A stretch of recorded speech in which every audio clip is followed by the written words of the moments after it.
Second semifinal here, Austin Collins. At 15 years of age, his second invitational top 8 in as many invitationals. Very impressive stuff. A powerful wizard.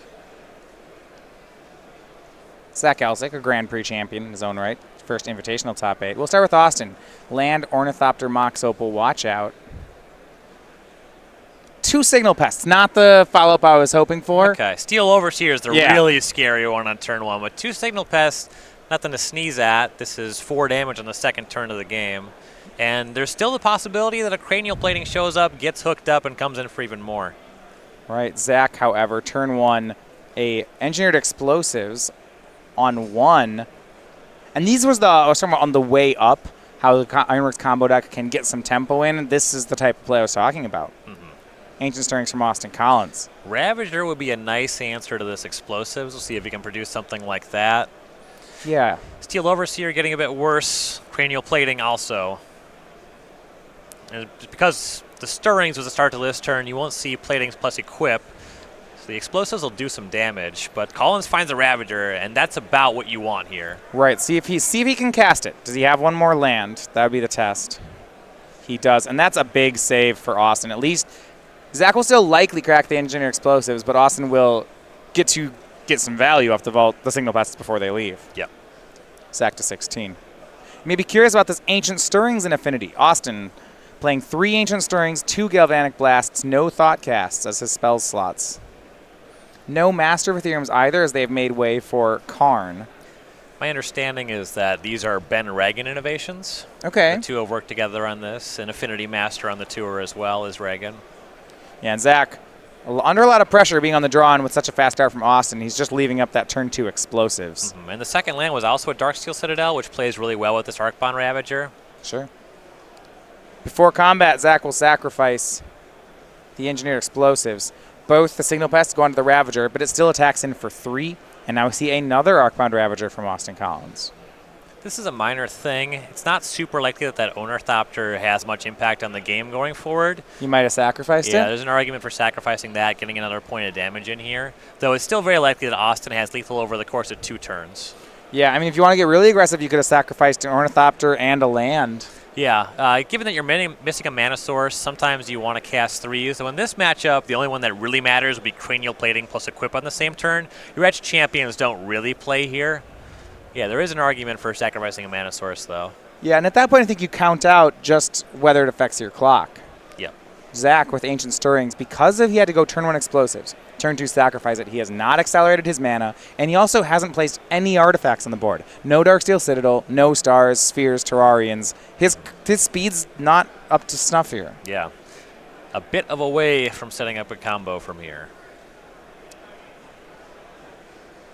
Fortunately, Collins has not produced an Inkmoth Nexus. If one of those showed up this turn, it would just be lethal on the following turn. All right.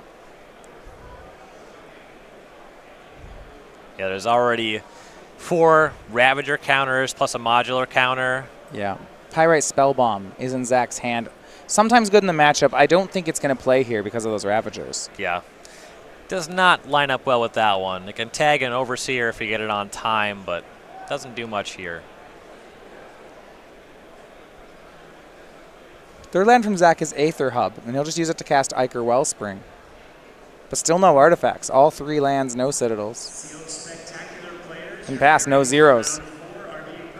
Austin, mentioned here, Affinity great at racing. Looks like this is the 4th turn of the game. You can expect Affinity with no interaction to typically have a turn 4 kill. Yes. And with interaction, a turn 5. Looks like Austin has the turn 5. So on his 4th turn here, he'll make Etched Champion. Swing in for 4, and I'd be surprised, Ryan, if the count isn't such that he can win on the next turn. Yeah, he'll definitely be able to win on the next turn. All of the permanents currently artifacts. It's 2 Darksteel Citadels. The attack here with no sacrifices puts Elsik to 9. You have the baseline 4 power plus this Etched Champion, plenty of extra artifacts to throw. And he's actually just tossing his mana sources and coming in for 6 here. Very easy to see how this is lethal on the following turn. Yeah, Zach down to 7. And I like how I made them both 3s, splits them evenly, also protects them both from Pyrite Spellbomb. Zach has to win this turn. He doesn't have a control card that can keep him alive. Right.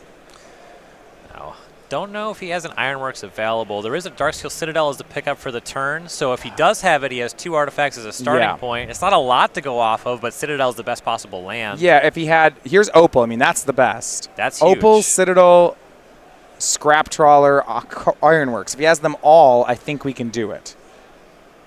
Starts with 4. Here's Croc Clan Ironworks. He left up the Buried Ruin. But does he have Scrap Trawler? That's a big question. Right.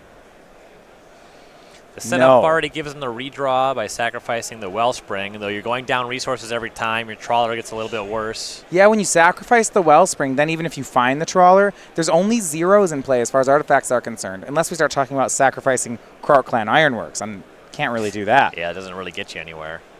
2 mana from the Wellspring. He'll draw. This is not a powerful spot to combo from. And you can't draw in any kind of configuration with engineered explosives, partly because you're down to colorless mana. The other thing, you have a range of mana costs, 0s, 2s, a 3, and the Ravager is just modular onto whatever you don't hit. Yeah, even if he were to make enough colored mana to EE on 2, we'd just see a big etched champion. Yep. Goes through a Chromatic Star to dig a little farther. But Zach, looks like it's lands, another KCI, and a Pyrite Spellbomb. None of those play here. Nope. He can cycle through the Spellbomb. He'd have to hit some miracle draws to have that work. But he'll do it. Down to 2, down to 1. Draw. Scrap Trawler, I believe, needs to do this with only a couple redraws. But Mox Opal won't do it. And Zach goes to 3 mana. Plays another Opal. Buried Ruin. I believe back the Wellspring. Still digging. Gets back Iker Wellspring. This is his last redraw as it stands, are these 2 cards off Wellspring. He's used his land drop. His hand is just lands and Wellspring, so nothing else plays. Sacrificing Darksteel Citadel. Here's Wellspring at 1.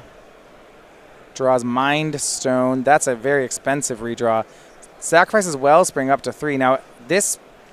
I was going to say he took himself off Metalcraft, but back on. Here's Chromatic Star. Up to 4 to redraw. Plenty of mana. Iker Wellspring, we're still going. Yeah, a lot of redraws. This is what the deck does. Yeah, down to 2 to draw. Mind Stone. Sacks it up to 4 to redraw. Ancient Stirrings. And we need to stop him here, actually. Hold on. He cannot cast that. Yeah, he lost Metalcraft when he sacrificed the... Yeah, the judge shut up that. So we're going to assess what's going on here. The judge will... We'll let you know how the judge ruled on that one. There has been a game, you know... Because Zach has the artifact, he likely can fix this. We'll see what the judge rules. There's whether Zach has other warnings for this already. Right. Yeah, he'll have to cast a different artifact before he's able to do that. He has access to that. Right. So, and we see our head judge now coming over to make a ruling here. There is a pretty obvious rewind. So, you know, this isn't... There should be some options, but we'll go ahead and let you know when we know how the judge wants to fix this board state. I mean, I have no idea. Yeah. This is a new one to me. Right. As far as does he shuffle and get a new 5, or does he look at the exact same 5? Right. Looks like they'll have him shuffle the deck. So they're rewinding. The Ancient Stirring is improperly resolved. They're going to rewind. He shuffles. Those. Yeah. Now, yep. Typically, if there is a rewind, any additional cards seen, you are going to shuffle those. So that's pretty standard. The illegal game action was tapping Mox Opal, so they're going to untap Mox Opal because that was illegal. We go back to the game state before Mox Opal was tapped. Everything was good then. Yep. So the judge brought it back to that spot and then says, "Do you have any, all right, the legal action was made. Do you have any warnings for this? No. Okay, now you do." And now Zach makes Mind Stone, cast Ancient Stirrings. He has picked up a warning for this. Needs to be more careful. Ancient Stirrings, he was hoping it could find a Scrap Trawler, but it does not. It does find an Iker Wellspring, though. Yep, mana neutral draw 2. About as good as they get in the deck. Yeah. We'll go for that down to 0. Iker Wellspring draws. Still hoping for that Trawler. Sacks it again up to 2, a second draw. Another Iker Wellspring draw. There's Scrap Trawler. We might have a combo. And now Zach knows he found the relevant piece. You see him slow down and evaluate. Can I do this? I think he can. Floats a mana off Mind Stone, makes a mana, and sacrifices the Mind Stone. So that's 3, spends it all on Scrap Trawler. And it looks like that's going to be a scoop here from Austin Collins. Yeah, 1 turn short there. Needed a different draw. As I pointed out earlier, an Inkmoth Nexus on an earlier turn. That would have been able to get him there, but he's just kind of doing his thing. Don't really have much in the way of interaction, about no interaction in a matchup like this. Yeah, and that was a close combo there. Zach was really on his last redraw for a while. Now, Iker Wellsprings are great in that situation. And he did redraw eventually into Stirrings, which found him into redraws. And once he on the Scrap Trawler, he's good to go. Yep.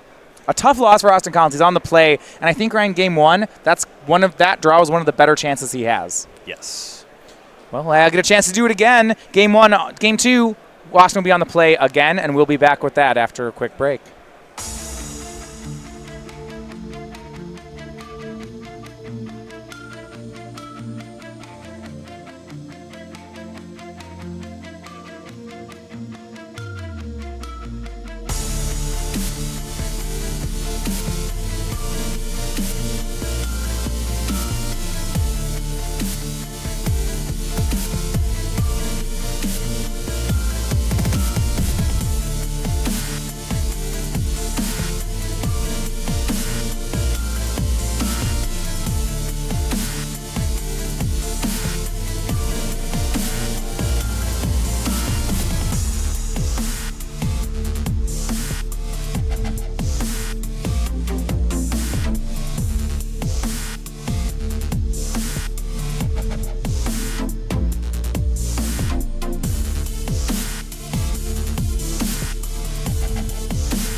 Decks presented here for game 2.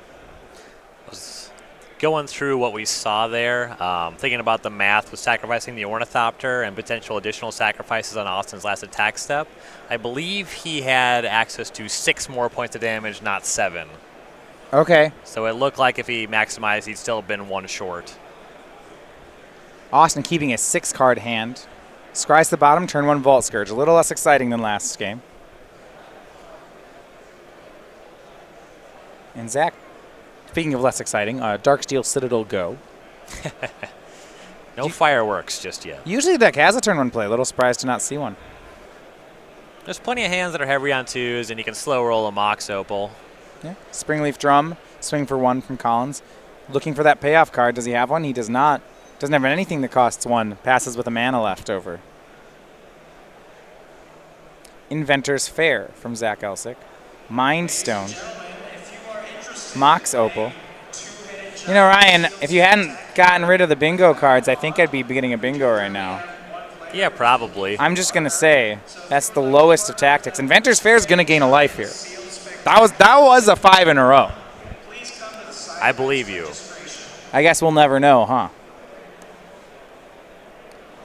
It's really too bad we don't have those cards, though. We'll find out if Collins finally has a payoff. The way things went turn on 1 and 2, this is not a very exciting hand. Kind of below par for what you want from Affinity. Well, Cranial Plating on Vault Scourge is going to swing in. We count up 5 artifacts. That's a swing for 6. Zach to 13. It's probably 2 more swings that should do it. Yeah. I guess another Plating Equip is lethal right away. That's a good find to have, though the question is, does Elsik have an Ironworks? Can we go off from here? Ryan, another Plating Equip isn't lethal because I gained a life off the Inventor's Fair. It's only 13. Yikes. I love stuff like that. Karkline Ironworks. Yeah, is there another turn? Zach, turn 3 Ironworks. Can he win? We'll see. Mox Opal, 2 colors. If he has a Scrap Trawler, this is one of the great draws of the deck. Zach's moving pretty fast. I'd be concerned if I were Austin. Yeah, here's Trawler, down to 1 colorless. Uh-oh. Mox Opal. No, this is a win. Green. I mean, it's not a straight loop as we can tell right now, but this is a strong spot to be coming from. I've never seen them lose from this spot. It doesn't happen very often. Wellspring makes 2, draws a card, gets back an opal. Sacks the Inventor's Fair. Oh, he had an extra mana. Gets Mirror Retriever. This is a loop now. Yes. Well, no, he needs actually a 3 or a 4 in the graveyard first. Mox Opal. Mirror Retriever. You get a lot going once you have Retriever plus Scrap Trawler. Yeah, I mean, he's anyway. not going to miss. Yeah. Sacks Opal up to 5 mana total. We'll see what loop he wants to demonstrate.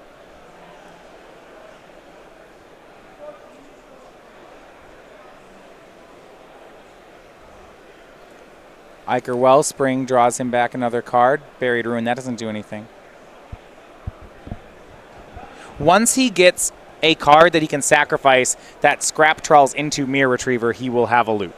And that Crockland Ironworks he drew should do it. And he says, Ironworks, Opal, Mirror Retriever, that's infinite mana. And Austin says, yeah, it is. Picking him up. And again, Ryan, we see Zach Elsik sweep through the pre-board games, just like he did in top 8. Yep. Game 1, the explosives was beneficial. That's one of the problems. But persistently through games 1 and 2, the issue is that the combo is just very fast. It takes Affinity's very best draws to win before that can happen. Yeah, Ironworks does have turn 3s, and you have to be careful about that.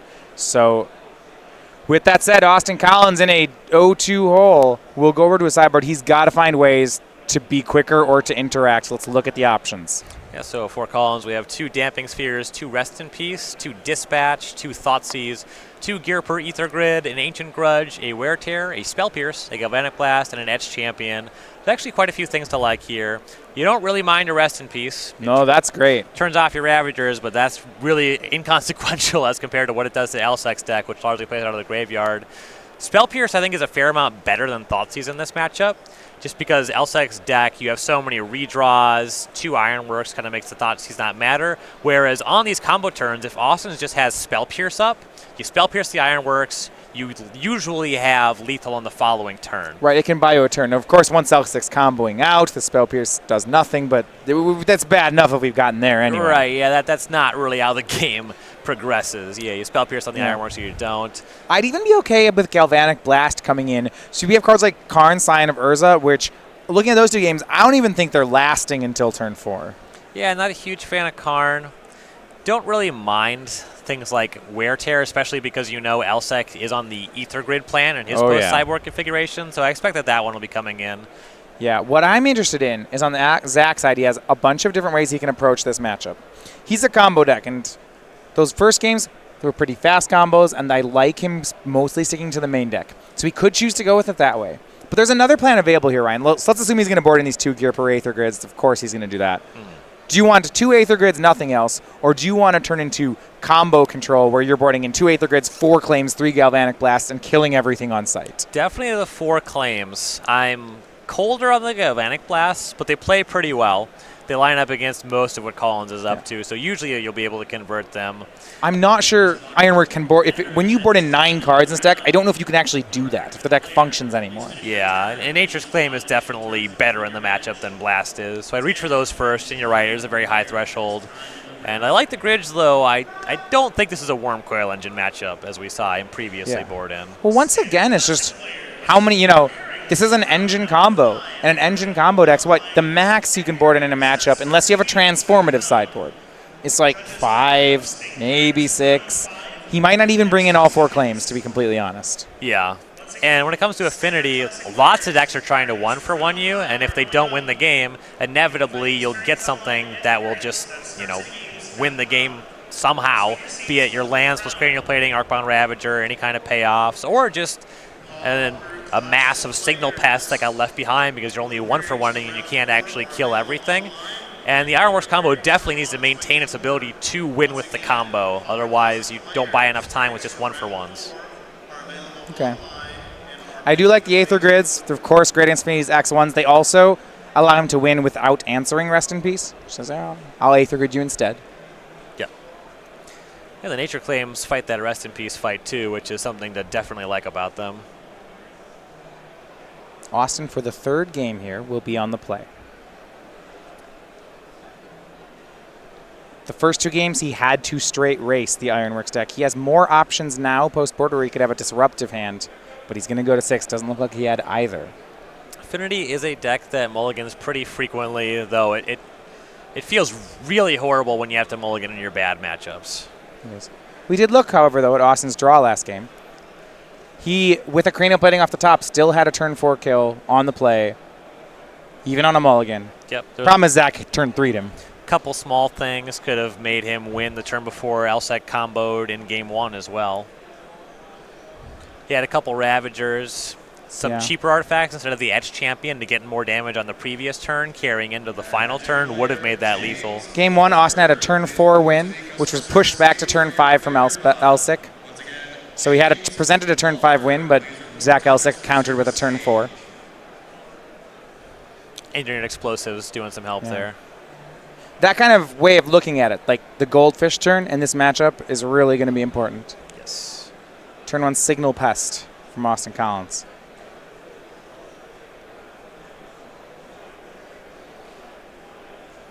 Citadel, Star, Pass for Elsik. Standard Classic players, welcome to round 5 of I see. Opal, Damping Sphere from Austin Collins. This is a great board card, and it's another must answer for Zach Elsik. He certainly can't win through it. Yeah. Your spells just get progressively more expensive. I guess he can Aether Grid through it. So, Mind Stone. Next spell costs 1 more this turn. So he passes. He only has 1 mana.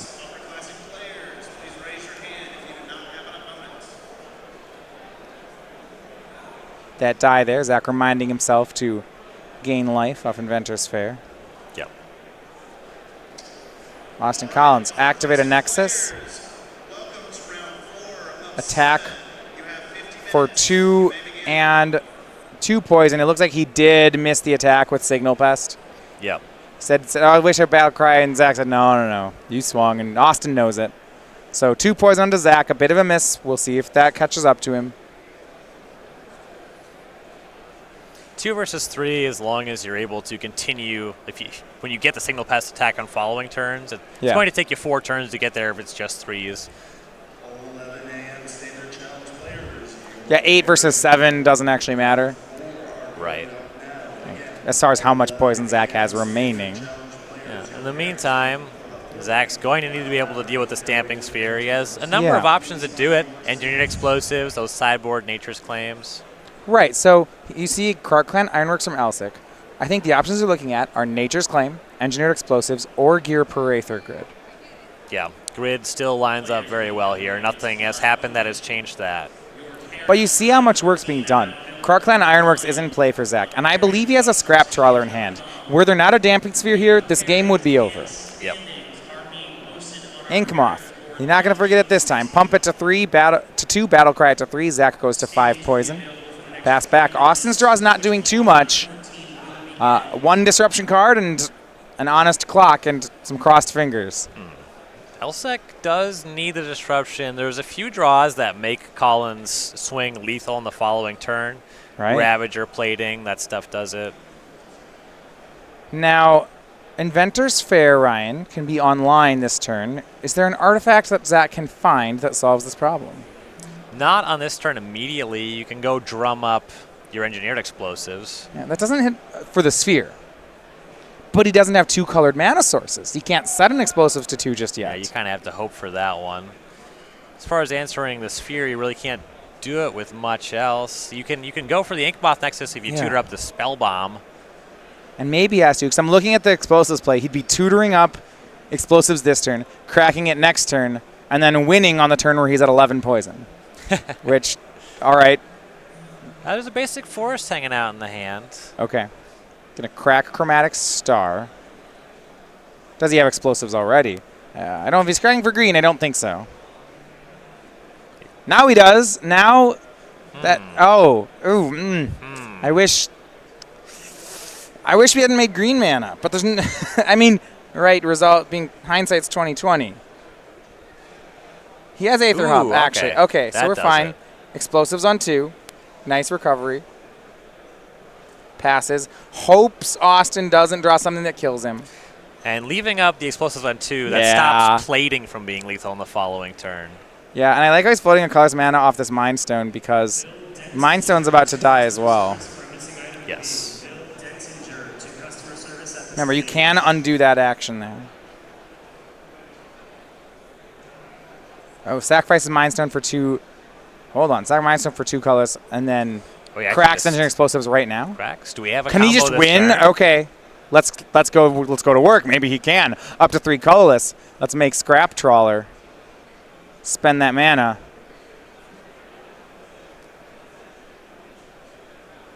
Fair enough. Not too much material to work with, does Zach have?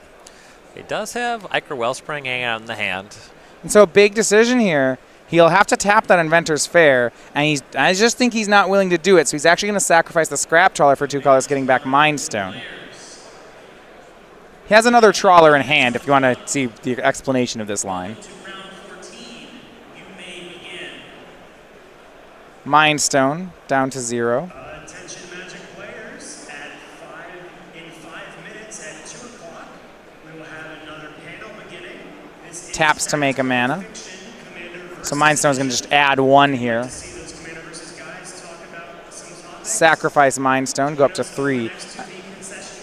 Not clear immediately the line. Here's Ichor Wellspring down to 1, drawing a card.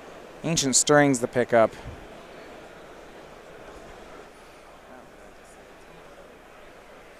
Now he does make Scrap Trawler. No mana floating, but he did have to tap Inventor's Fair. That's a resource expended. But he'll sacrifice the Wellspring. 2 colors mana, getting back Star, drawing a card. The loops.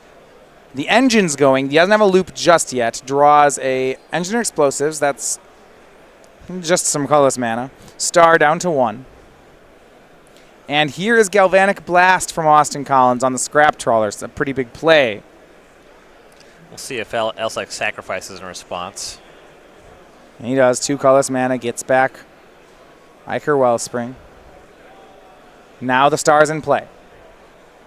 We keep going. Austin tapped out, hoping that he gets to survive to the untap. And losing that Trawler, that cuts off a lot of Elsik's redraws here. He needs to get a Trawler back online. Interesting to see if he's going to try to combo, or because he has that Buried Ruin and the Inventor's Fair, he might just lay up for next turn. Ichor Wellspring down to 1 colorless.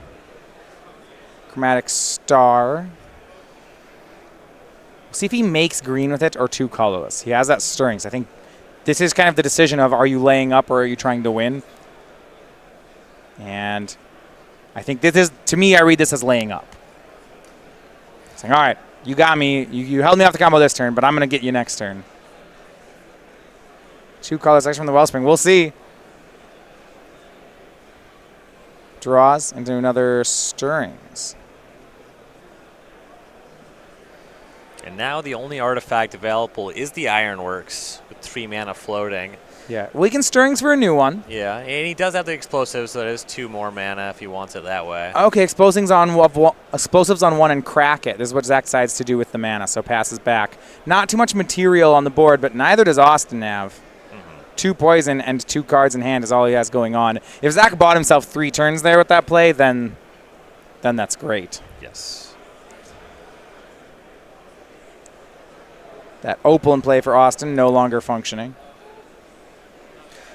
Right, yeah. Abundance of creature lands, so if he wants that mana and can use the creature lands on top of it, will be functional. I believe the draw was Signal Pest, which does not really add anything meaningful here. Well, hold on, actually, Ryan. Signal Pest isn't too bad. So this attack could be for 2 poison, and with the Pest, next turn's attack could be for 3. It is still an extra turn on the clock. Right. There's a number of interchangeable cards, some of which much better that do the same thing. Yeah, this isn't good. It's something. Yeah. But that's about the best you can say. Activates Ink Moth. Now he has Metalcraft. He can swing and use Blink Moth to pump. 2 poisons, Zach to 7. Austin is presenting lethal on the following turn. Does he get one? Elsik draws another Ancient Stirrings. No green mana in sight. Yeah, that hub has already used its energy. Let's check that. 1 green mana, Ancient Stirrings cast. Ichor Wellspring among the findings. He'll take Chromatic Star.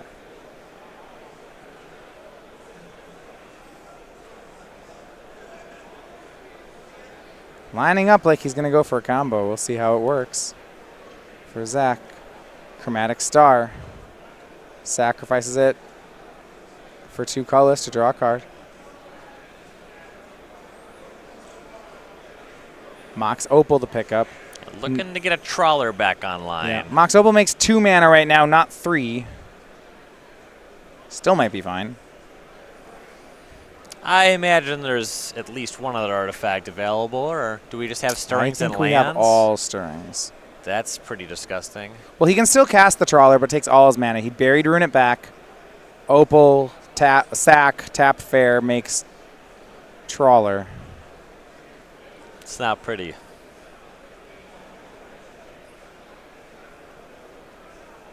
Here's Opal. It's offline. I think the line we're going to see is going to happen. One I've mentioned there, he can make a Trawler. Man, I would hope he can combo. If I lost a game like this with my combo deck, I would hang it up.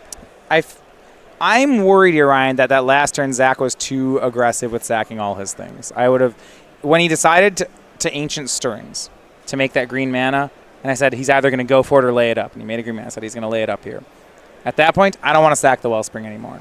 I want to find Ancient Stirrings, find my combo for next turn, and say, cool, go, don't kill me, but I got you next time. The fact that we went through 2 Scrap Trawlers and sacked them both, like, when you play your combo deck with Storm, a lot of times one of the skills in Storm is you try to remember what is the last possible turn I can safely win on. Mm-hmm. It felt like Zach pushed a little hard when in all honesty, he had an extra turn to go for. Sure. Now, may not matter here. Let's take a look. I think he may have found something anyway. Yeah, picked up Mirror Retriever off that Stirrings. Yeah, so not too critical yet. He's got some chances. Here's 2 mana off the Mox Opal. Can he find a way? It's been an awkward game, awkward combo turn to say the least. Doesn't have a Trawler yet. Mirror Retriever can go down to no more mana left. This is a last call for Ian Herb.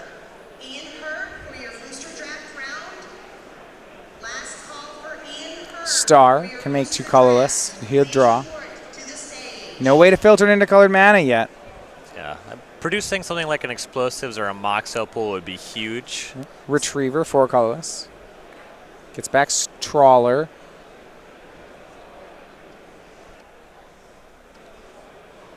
And he says go. Ryan, he ran out. Mm-hmm. And he's about to run out of, I guess not life, but yeah, takes 3 poison, picks it up. Austin Collins takes game 3. It's a spot where, Ironworks combo is a pretty difficult deck. I think it's going to be one of those where Zach's going to want to go back and watch the tape. The decision trees in your combo turns are complicated enough that it's not evident what you need to do there, but there may have been some chances. I would not make the case that I would win that game, but I think that people that play this deck should have won that game. Well, so Austin Collins now on the board with a win. Good news for Zach Elsik, he gets 2 more chances. We'll go to those in just a minute.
Game 4.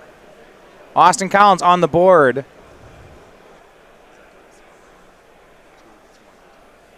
Taking the first sideboard game. It's the first time we've seen anyone take a game off Zach Elsik in this top 8. Austin again on 6 cards. Scries to the bottom. This time he's on the draw. And we'll see if he gets to play. Zach Elsik's turn 1, forced into Chromatic Star.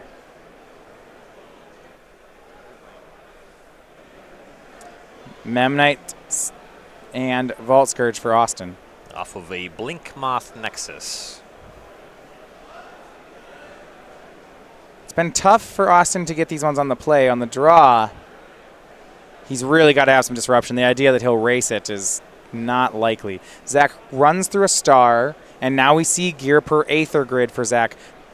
With that in play, Ryan, that's just like a one-card combo in itself. Yeah, that is the best card in the Affinity Mirror.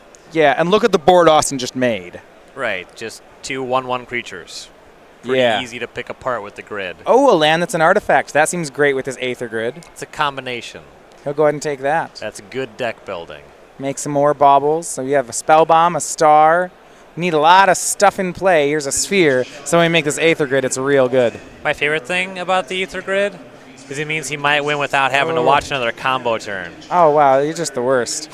Swing for 3. Look at all these X1s getting in there. Zach's to 17. What could go wrong with such an army? This is a dicey start for Collins. He did mulligan to 6, but I would have liked to have seen a Damping Sphere. It's possible there's third land Cranial Plating in hand, but he has not produced anything of consequence just yet. So Zach's third lands is other basic forest. You could see a really dorky turn like cycle through Sphere, make a red Aether Grid go. And when I'm not sure that Austin beats it, to be totally honest. Zach also, however, has an Engineer Explosives. Not bad. Yeah, makes red mana. Finds Buried Ruin. Setting Explosive to 0 here is just fine. Land. Is it the Aether Grid? Oh, yeah. Here we go. Austin, I hope you draw a Ravager right now. Yeah, Ravager would be good. Boom. Boom. He's still in it. He needed that. That is huge. 3 more. Zach's at 14. I don't know if there's another card that saves him there other than Arcbound Ravager. No. He has, I think, some enchantment rule. He has a Wear Terror in his sideboard, but that's it. Yeah. This means the Aether Grid is largely ineffective. Zach has to turn around and try to combo him. Yep. Especially with Zach untapping with half an activation. Right. The bad news is this opens up to potentially watching one more combo turn. Well, is it possible, Ryan? Can Zach overpower this? What if this turn, instead of shooting anything, he just makes lots of artifacts and then kind of hangs out and tries to get a bunch of activations in one turn? You can't get enough on this turn, and going forward, Collins has access to those Blink Moth Nexus that can just tap and make the Ravager an even bigger problem. It's just unlikely you can ever gun down this board. Right. So this is an interesting one. Zach will cast Engineered Explosives for 2 then. Yeah, taking care of the Ravager, force that into something else. Once you have an activation up so you can hit the creature the Ravager modulars onto, this is actually an effective plan. Elsik will need to get another artifact on the battlefield before he can effectively sacrifice the explosives, though. Now this is neat. In response to the Engineer Explosives, while there's only 1 artifact on the table, Austin's already going to put some stuff onto the Ravager and put it all onto the Memnite. Yeah, that makes it so the grid's not going to take down that 4/4. Yeah, neither's the explosives. Yep.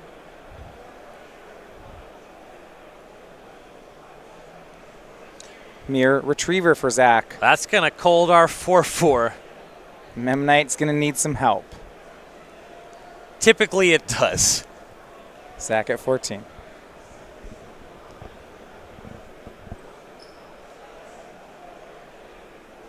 Swings in with the Memnite. Zach will block. He'll get back he'll block and shoot. Nice. Don't want to miss that. Mirror Retriever gets back Chromatic Star. I'd be surprised if you ever don't block with Mirror Retriever. Yeah, why would you not block with it? Back over to Zach's side. Austin had no follow-up. And it might be because none of his land, he has no colored mana sources. There's also the potential, a lot of his follow-up is very bad against Aether Grid. Another Darksteel Citadel for Zach. Aether Grid's still online. He's got Scrap Trawler. He's got a pretty useless Engineer Explosives, but Doesn't matter. Here's Scrap Trawler, 3 artifacts in play. Make that 4. He has 2 shoots here. And still with 2 stars. He's at 6 artifacts now, Ryan. He's almost ready to gun down Memnite. Or just gun down Austin. You can throw Trawler in front of the Memnite if it attacks. Sure, get back Mirror Retriever. I'm pretty in. Yeah. Austin says go and takes 2. And for that reason, you don't make that attack. It's not a good attack. And the grid is going to slowly squeeze a victory out here. Not even that slowly, but you're absolutely right. It's Austin with Retriever. Scrap Trawler has enough chump blockers to keep Austin at bay. Chromatic Stars looks like into a Nature's Claim. Slowing down his clock. Yeah, here's Mind Stone. Turn that Trawler sideways. Let's see some beatdowns.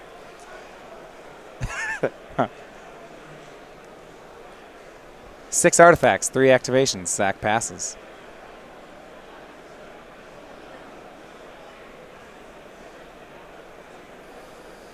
Collins, it's hard to imagine him winning without a combination of colored Mana Source, Wear Tear. And even with that, you have to produce a bit more. This 4/4 Memnite's not crossing the finish line.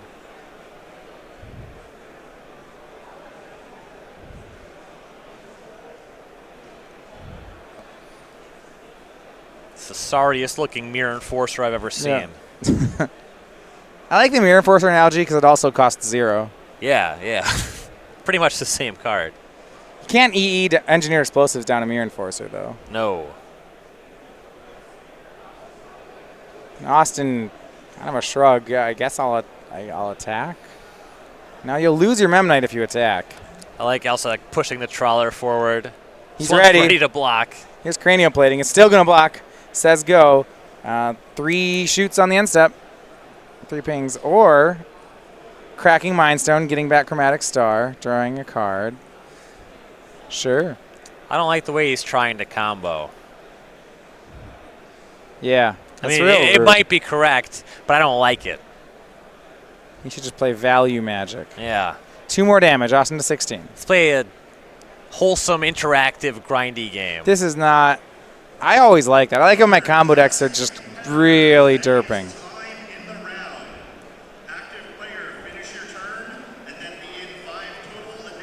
Zach, Chromatic Star is going to search.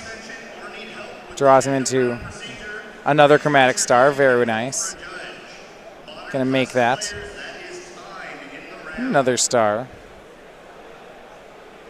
Just got some lands. Maybe use this Buried Ruin at some point. And just cast artifacts, activate the grid, whatever. Just no rush. Just get lots of artifacts in play. Enjoy your time. Buried Ruin back that Mirror Retriever. That's a nice stir. That's a real... I've heard it's real slow play. Heard it's beautiful in Girapur this time of year. Let's just take some time to appreciate that. All right, go. Love it. There we go. Another star. That's what I want. 1, 2. We got 6 artifacts in play. 2 Buried Ruins. Just have it all.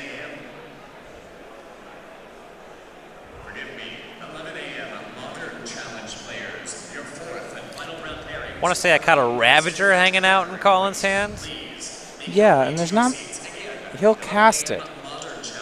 But with so many Aether Grid triggers available to Zach, it's just going to be hard for Austin to use that effectively. Yes. Really, it feels like his best play is to just put more counters on a Memnite.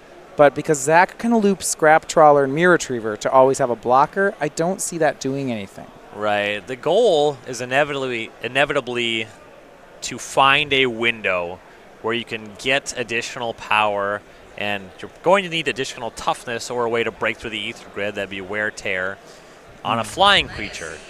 Right, because Edge Champion doesn't work here, because both Trawler and Mirror Retriever are colorless. Presumably that's in the sideboard right now. I would hope. Yeah. Memnite swings. A chump block from Zach. It's not really a chump block. Mirror Retriever's in the graveyard. 4 damage, he'll shoot the Memnite for that left 4th point. There's just not much Austin can do here. He does have a Wear Tear. No colored mana, though. He'll attempt to put a 1/1 counter on his Ravager. Sacrifices the plating. And plating's not doing anything here. I don't hate it. It's also the plating Ravager math thing where they don't generate any additional anything. Sacrifices Darksteel Citadel to the Ravager. He's going to make the Memnite very big, but I just don't know if any of this matters. Yeah, 3 more counters onto Memnite. It'll survive, but it's still getting chump blocked. And now it's getting Nature's Claimed.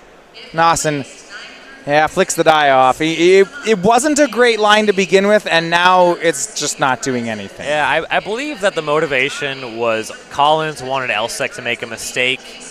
Maybe do something like activate the grid too many times, find a window where he can put counters on a Blink Moth Nexus and actually make meaningful attacks. Elsik didn't take the bait, and you could say Collins got punished for being aggressive, but he's just not winning this game. I like the line, it just almost never works out, and it didn't work out. Because he's in a game that's under 5%, the lines he's taking to try to win are ones that involve big mistakes. So he's fishing for a mistake, but Zach's not giving him any help. Yeah, I have won non-zero games where my opponent had to make on-board mistakes with Ether Grid, but it's a huge ask. I didn't think you were going to say with Aether Grid. No, it has happened. It has. It doesn't happen often. I had to work for it. Sometimes you just got to cast a Spell Pierce. It was a real Spell Pierce's negate situation. And now Zach's going to walk it in. Scrap Trawler for 3, stack of artifacts for whatever. Acre Wellspring because drawing cards is nice. I'll agree with that. And Austin down to 10. This is going to be a quick finish. Now, I like this control deck. And Austin did have a window. Remember, he was on a mulligan to 6. He did have Wear Tear in his hand this entire game. And it's the kind of situation where, he had an answer to the Aether Grid, but he was 2 colored mana sources short. Wasn't able to convert them. Even if he draws them now, it just doesn't matter. He's too far behind. And that's frequently just a choking point when you play the Affinity deck. You play a lot of colorless lands, very few colored mana sources. You find yourself off sometimes. And Austin a chump block. And there's the handshake. Zach Elsik with Krark Clan Ironworks wins this one 3-1. Recovers in game 4 in one matchup that was just, he felt ahead in all 4 games.